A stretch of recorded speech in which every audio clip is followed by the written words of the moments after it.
What's going on, guys? It's Jake. We're back in for another video. We are trying to get the engine prepared to put it in the car, and we have some more parts here for it today. We're going to be putting on the Exedy triple disc stage 5 clutch. So I'm super excited to get this on the engine. We're going to go ahead and get this thing on the cherry picker and set it on our little table here. But first, let's go ahead and give you guys a look at the clutch. All right, so here we are. Here it is, Exedy stage 5.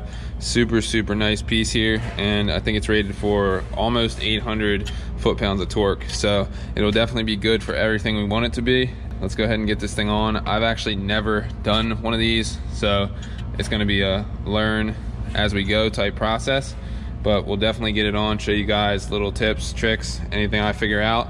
So be sure to drop a like, hit that subscribe button. It's the #1 way that you can show support to the build and the channel, so really appreciate it. I already went ahead and pulled off some of the parts on top of the engine, like the power steering pump and the alternator and the TGVs, just so that way we will have an easier process of lifting this thing up. And I actually already routed the water pump hose to the passenger side head. So this is a very common thing that I see. Since the stock turbo has coolant flowing through it and it has a coolant expansion tank, we delete that and we take the hose from the water pump straight over to the passenger side head.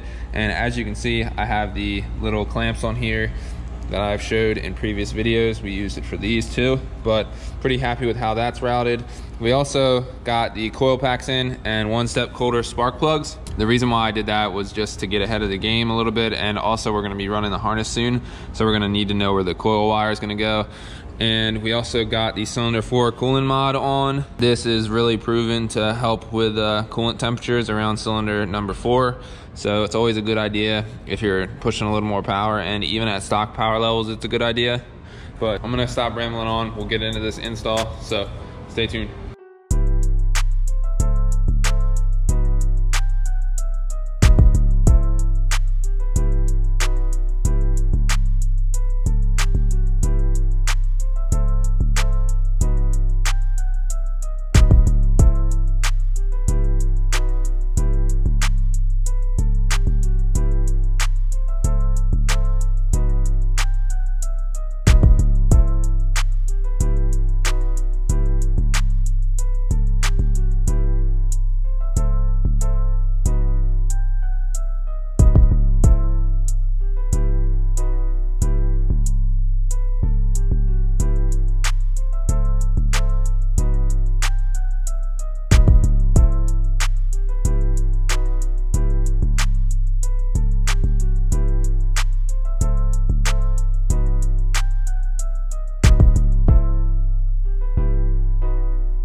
All right, so we have the engine on the little engine table. Still have some tension on the hoist just to keep it steady and make sure it doesn't teeter-totter a little bit. So that went well, got all that done. Gonna go ahead and disassemble this clutch because this is gonna be a little bit different than your traditional clutch install because it has 3 discs and a lot of pieces in here that have to be in the correct position to make everything work properly. And a piece in the center here, a little hub. So a lot of stuff has to happen, and the real reason why you have to take it apart to put it on is because you have to torque down the flywheel that is under this piece. So we'll go ahead and pull all these Allens out, and then we'll disassemble it piece by piece right here onto this mat so we don't get confused as to which pieces go where. And we'll make sure that when we put it on, all these pieces line up correctly, and we'll show you guys. So be sure to stay tuned.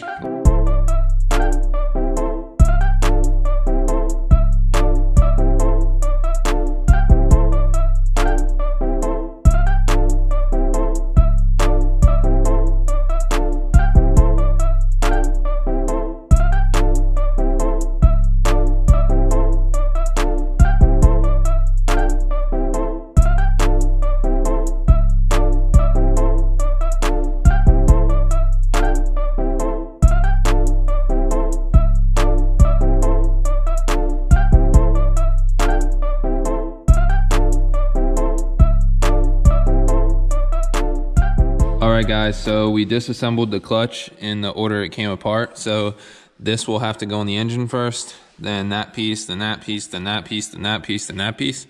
So that way we'll keep everything straight. And we want to make sure all these blue marks line back up. So I've kept the clock position of everything the same.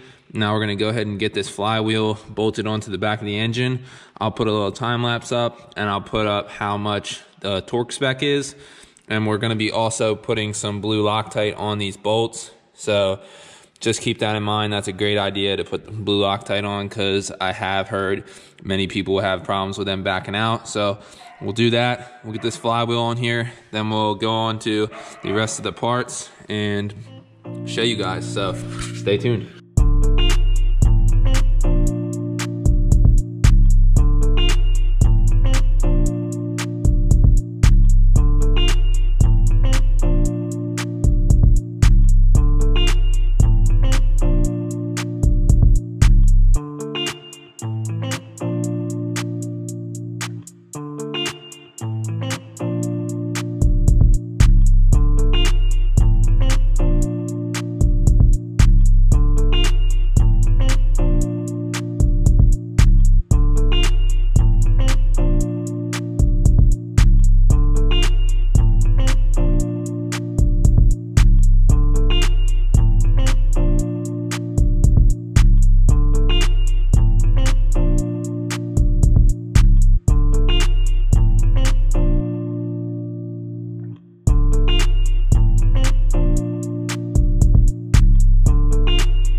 Alright guys, so we got the flywheel on and torque. Gonna go ahead and assemble this piece by piece, and we're gonna need this alignment tool as we get closer to putting the purple piece on here at the end.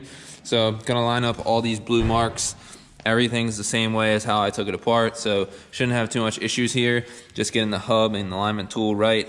But we'll show you guys on a little time lapse, and yeah, stay tuned.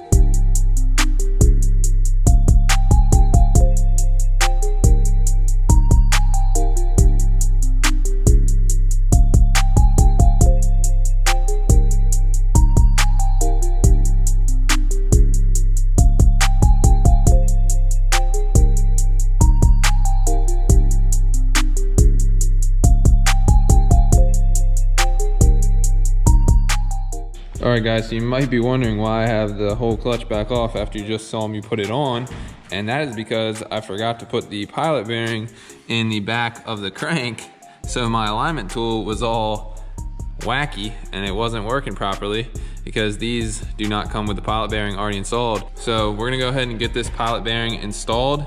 Just give it a little tap, get it in there and get it flush. And then we'll reinstall all that stuff, and we'll catch up with you guys when we're torquing down the purple pressure plate. So stay tuned.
conclude the video for today. We got the engine back on the stand, and the engine is looking a lot more happy with the brand new triple disc Exedy clutch, and I'm super happy to have it on there because that is just one step closer to getting this thing in the car, which I'm so excited for, and we will definitely be documenting.